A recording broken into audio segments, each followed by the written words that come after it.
თავიდანვე ვთქვით, რომ თანამედროვე დემოკრატია გულისხმობს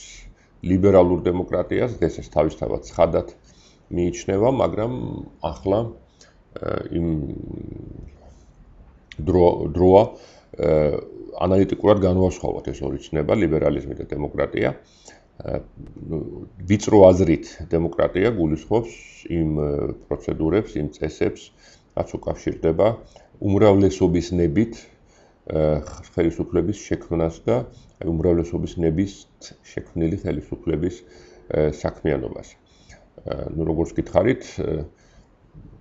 ხალხის ნება პრაქტიკულად, რეალურად ნიშნავს უმრავლესობის ნებას, სხვანაირად დემოკრატია ვერ ფუნქციონირებს. მაგრამ ზოგადად შეიძლება ითქვას, რომ არსებობს იმის საფრთხე, რომ ეს უმრავლესობის ნება გადაიზრდება უმრავლესობის ტირანიაში, რომ უმრავლესობის ნებით შექმნილი მთავრობა შემდეგ დაჩაგრავს უმცირესობას, ან თუნდაც ბოროტად გამოიყენებს ამ უმრავლესობის ნებით მინიჭებულ მანდატს და დემოკრატია გადაიზრდება ტირანიაში, თქვათ რაღაც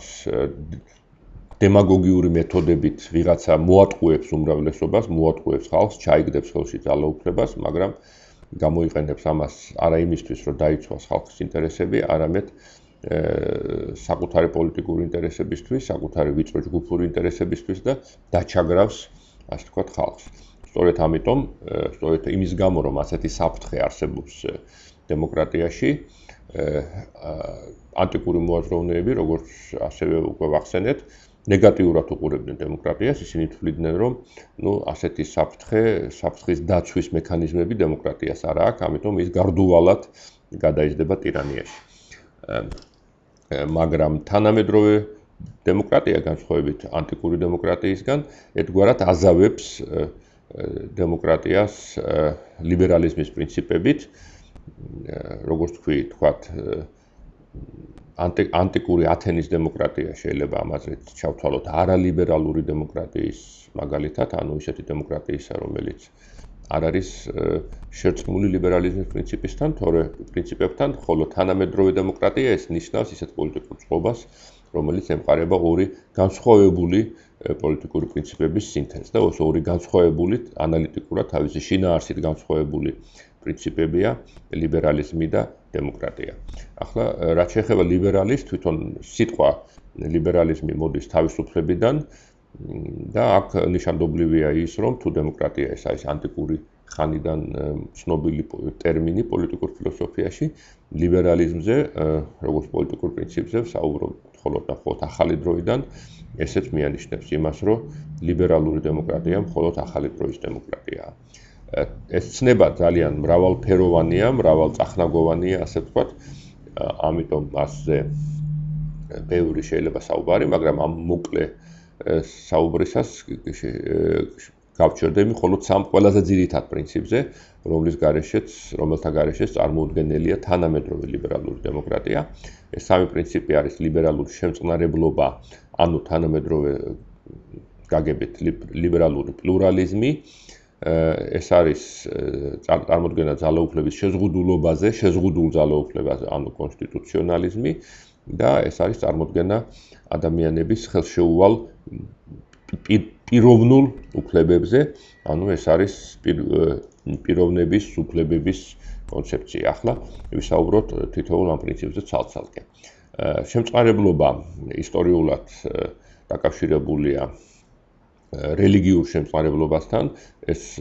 ლოგიკური და ბუნებრივია იმის გამო, რომ ადამიანებისთვის განსაკუთრებით მნიშვნელოვანია ყოველშვაში, განსაკუთრებით ტრადიციული საზოგადოების ადამიანისთვის, სწორედ რელიგიური წამსი ადამიანს ყველაზე მეტად უჭირს შეიწყნაროს განსხვავებული რელიგია, განსხვავებული რელიგიური წამსი, იმიტომ რომ მის თვალში ეს არის მწვალებლობა,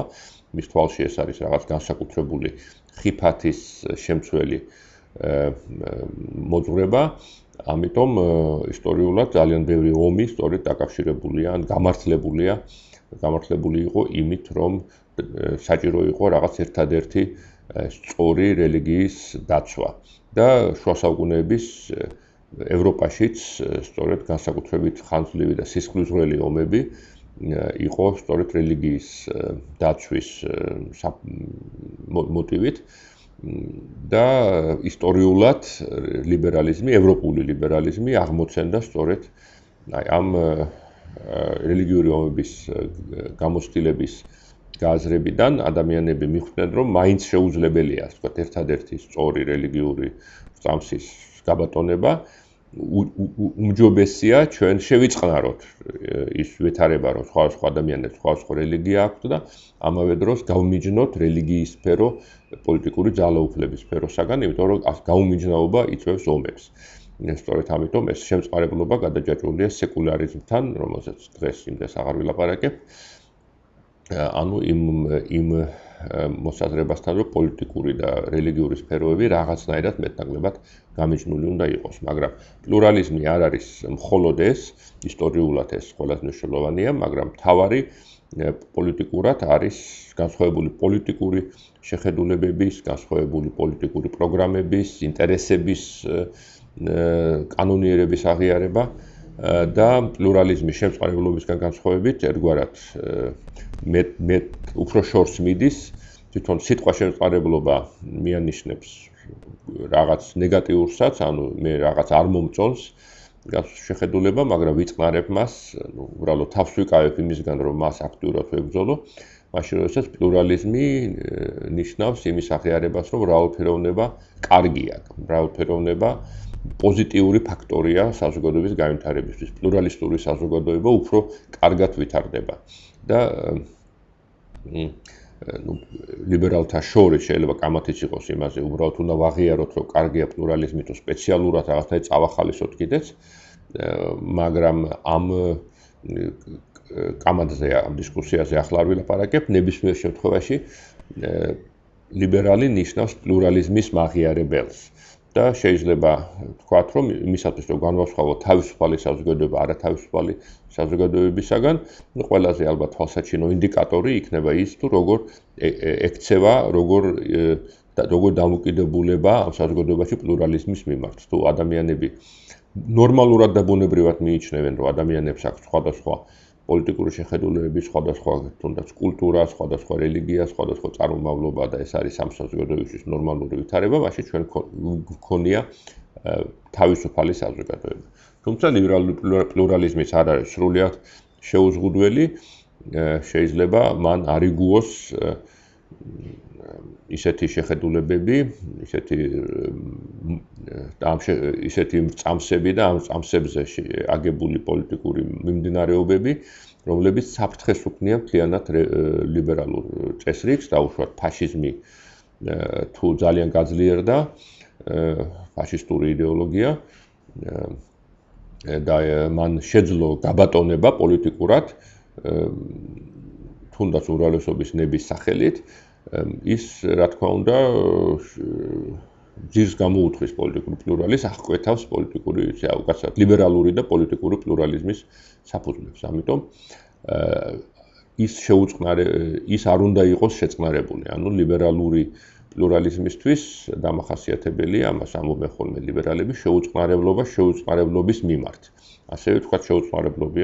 შეუწყნარებელია ლიბერალი, ვთქვათ, კანიბალიზმის მიმართ, იმიტომ რომ ბუნებრივია ის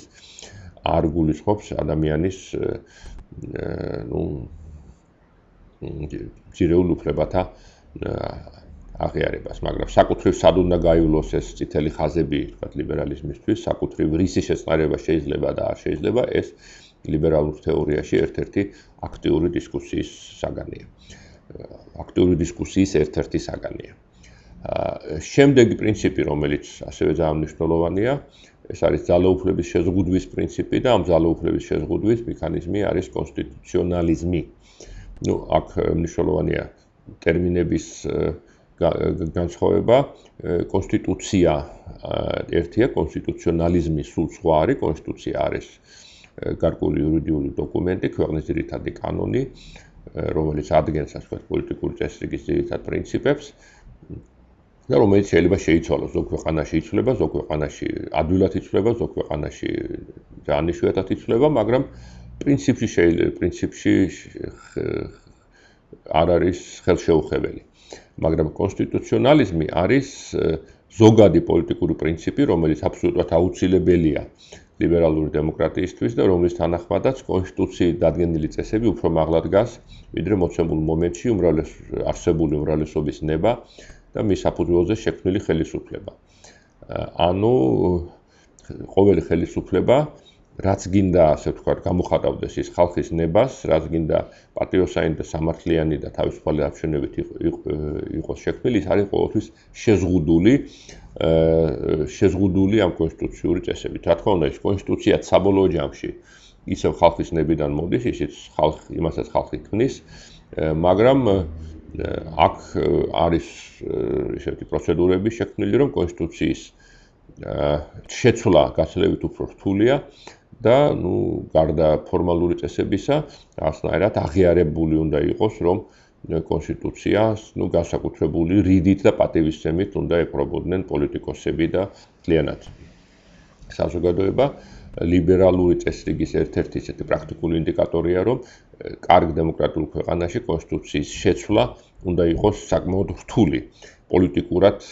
ადვილი არ უნდა იყოს კონსტიტუციის შეცვლა. და ამრიგად, როგორც თქვით, კონსტიტუციონალიზმი ფაქტურად არის დემოკრატიის საპირწონე, დემოკრატიის, ვიწრო გაგებით დემოკრატიის შემზღუდველი, ანუ დემოკრატიულად არჩეულ მთავრობაც შეზღუდულია, შეზღუდულად უნდა გრძნობდეს თავს. ამით განსხვავდება დაუშვათ ლიბერალური დემოკრატია მეფის ნებისგან აბსოლუტურ მონარქიაში. მეფეც სუვერენია, მაგრამ ეს არის აბსოლუტური სუვერენი, მისი სიტყვა კანონია, რასაც ის მოინდომებს, ის უნდა განხორციელდეს. ხოში აბსოლუტური მონარქიის პრინციპი ეს არის, მაგრამ ხალხის ნება არ არის ასეთი შეუზღუდველი სუვერენი, ხალხის ნება შეზღუდულია კონსტიტუციონალიზმით და კონსტიტუციონალიზმი შეიძლება მოქმედებდეს არადემოკრატიულ გარემოშიც, მაგალითად კონსტიტუციური მონარქია ნიშნავს იმას, რომ მონარქია არ არის ხალხის მიერ არჩეული, მაგრამ მისი ნება შეზღუდულია კონსტიტუციით. ანუ ამაზრით არადემოკრატიული წყობა შეიძლება იყოს უფრო თავისუფალი და უფრო ლიბერალური ვიდრე დემოკრატიული წყობა, თავარია რომ ხელისუფლება იყოს რაღაცით შეზღუდული. და აი ამ შეზღუდვის მექანიზმი არის არა უბრალოდ კონსტიტუციის როგორც არის დოკუმენტის შექმნა და მასში ჩაწერა, რომ ეს შეიძლება ხელისუფლებისთვის და ეს არ შეიძლება, იმისათვის რომ ამ შეზღუდვამ რეალურად იმუშაოს, ყველაზე ეფექტურ საშუალებად მიჩნეულია ძალაუფლების დანაწილების პრინციპი, რომლის თანახმადაც რეალურად ხალხის ნებით შექმნილი ერთადერთი ხელისუფლება, ასე ვთქვათ, არ არსებობს ერთსა და იმავე დროს, ანუ ხალხის ნების გამოხატულებები დანაწილებულია სხვადასხვა სახელისუფლებო შტოებში, ერთი და იგივე ხალხი ირჩევს ერთის მხრივ ვთქვათ პარლამენტს, საკანონმდებლო ხელისუფლებას, მეორე მხრივ შეიძლება აირჩიოს პრეზიდენტი, როგორც აღმასრულებელი ხელისუფლების ხელმძღვანელი, ირჩევს ადგილობრივი ხელისუფლების ორგანოებს, შეიძლება ირჩევდეს რეგიონული ხელისუფლების ორგანოებს, ზოგიერთ ქვეყანაში ირჩევს ადგილობრივი პოლიციის უფროსს ან მოსამართლეს, მაგრამ ნებისმიერ შემთხვევაში ეს ხალხის ნება კი რჩება ერთიანი პრინციპი, მაგრამ პრაქტიკულად პოლიტიკურ პრაქტიკაში არსებობს მრავალი სხვადასხვა დემოკრატიული ლეგიტიმურობის მქონე სახელმწიფოებრივი ორგანო, რომლებიც ერთმანეთს აწონასწორებენ და აკონტროლებენ და ეს არის ყველაზე ეფექტური მექანიზმი, ყველაზე უფრო ეფექტური დაცვა იმისგან, რომ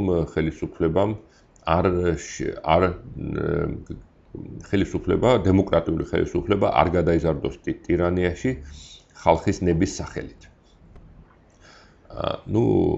კიდევ ერთი მნიშვნელოვანი პრინციპი ეს არის ადამიანის უფლების პრინციპი, რომელიც შეიძლება განვიხილოთ როგორც კერძო შემთხვევა ხელისუფლების შეზღუდვისა, დემოკრატიული ხელისუფლების შეზღუდვისა, ეს ნიშნავს იმას, რომ აღიარებულია ადამიანის ხელშეუვალი უფლებები, ან უფრო ზუსტად უნდა ვთქვათ ალბათ ადამიანის თავისუფლებები, ადამიანი თავისუფალია ქონდეს როგორც უნდა ეგრეგიული რწმენა, ადამიანი თავისუფალია იმაში, რომ ქონდეს საკუთრება, ხელშეუხებელი საკუთრება და ეკონომიკური მოღვაწეობის თავისუფლება, მას აქვს გამოხატვის თავისუფლება, ასოციაციის თავისუფლება და ასე შემდეგ. და ეს უფლებები, ასე ვთქვათ, იმდენად წმინდათ არის აღიარებული, რომ არც ერთ დემოკრატიულ ხელისუფლებას არ აქვს უფლება შეზღუდოს ეს თავისუფლებები, ну თუ რა თქმა უნდა რაღაც ძალიან კონკრეტული აუცილებლობა არ არსებობს ამისა და ცხადია ეს აუცილებლობაც უნდა გაწერილი იყოს კანონით. აქ მნიშვნელოვანია ისიც, რომ ეს ადამიანის უფლებები აღიარებულია უნივერსალურად, რაც ნიშნავს, რომ ცალკე ასე ვთქვათ ეროვნულ ხელისუფლებას, ეროვნულ მთავრობას ან რომელიმე ქვეყნის უმრავლესობას არ აქვს უფლება თქვათ განსაზღვროს ის თუ რაში მდგომარეობს ადამიანის უფლებები, რადგან ეს უფლებები ემყარება თვითონ ადამიანის ბუნებას, ეს ემყარება უნივერსალურ მორალურ წარმოდგენებს და ხელისუფლება, კონკრეტული ქვეყნის ხელისუფლება პასუხისმგებელი გამოდის იმაზე, რომ მის ტერიტორიაზე დაიცვას ადამიანის უფლებები. Ну, აქ შეიძლება ითქვას, რომ მთლიანად ხელისუფლების აგების ფილოსოფიური პრინციპი იცვლება, ანუ ხელისუფლება,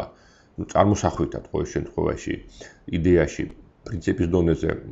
ყალიბდება ქვევიდან ზევით, ანუ ჯერ მოდის ადამიანის უნივერსალური და ხელშეუხებელი უფლებები, ხელისუფლების ამოცანაა, რომ დაიცვას ეს უფლებები და ხელისუფლება შემდეგ ყალიბდება იქიდან გამომდინარე, რომ მან შეძლოს ეფექტურად დაიცვას ეს უფლებები და მეორე მხრივ მას არ მიეცეს საშუალება, რომ დაარღვიოს ეს უფლებები. და სწორედ ასეთი წარმოდგენა უნივერსალურ ადამიანის უფლებებზე განმტკიცდა, ასე ვთქვათ, გამოხატულება, პოლიტიკური და იურიდიული გამოხატულება პოვა მან ადამიანის უფლებათა უნივერსალურ დეკლარაციაში, საყოველთაო დეკლარაციაში, რომელიც მიიღო გაერომ მეორე მსოფლიო ომის შემდეგ, ამ დოკუმენტის რომელიმე მუხლი შეიძლება მოგწონდეს ან არ მოგწონდეს და მას შევეკამათოთ, მაგრამ მთავარი არის ის, რომ ამ დოკუმენტით აღიარებულია, რომ ადამიანის უფლებები არის უნივერსალური, თვითონ ყველაზე არა დემოკრატიულმა სახელმწიფოებმა, მათ შორის თქვა საბჭოთა კავშირმაც აღიარეს, რომ ეს უფლებები არის მათთვისაც სავალდებულო, რეალურად როგორ ასრულებდნენ სხვა საკითხია, მაგრამ ამ აღიარებასაც ჰქონდა თავისი ღირებულება და ამან შექმნა სწორედ სრულიად სხვა საერთაშორისო რეჟიმი, სხვათა შორის სწორედ ასეთი აღიარება არის საფუძველი იმისა, საბოლოო ჯამში ეს არის საფუძველი ეგრეთ წოდებული ჰუმანიტარული ინტერვენციისა, რომელზეც ადრე ვილაპარაკეთ წინა ლექციაში, რომლის თანახმადაც თუ რომელიმე სახელმწიფო უხეშად და მასობრივად არღვევს ადამიანის უფლებებს, საერთაშორისო თანამეგობრობას აქვს უფლება სამხედრო ძალაც კი გამოიყენოს იმისათვის, რომ დაიცვას ეს უფლებები. ანუ ერთგვარად საერთაშორისო თანამეგობრობა, ასე ვთქვათ, უფლებას აძლევს ამ ლოგიკით ეროვნულ მთავრობას, რომ დაიცვას ადამიანის უფლებები, მაგრამ წაართვებს ამ უფლებას, მმართველობის უფლებას, თუ ის ამას ვერ გააკეთებს. ახლა ეს რეალურად რამდენად თანმიმდევრულად ხორციელდება მსოფლიოში სხვა საკითხია, მაგრამ ყოველ შემთხვევაში ადამიანის უფლებების აღიარება სრულიად სხვა დამოკიდებულებას და სრულიად სხვა ლოგიკას უყრის საფუძველს პოლიტიკური ხელისუფლების დაგებაში.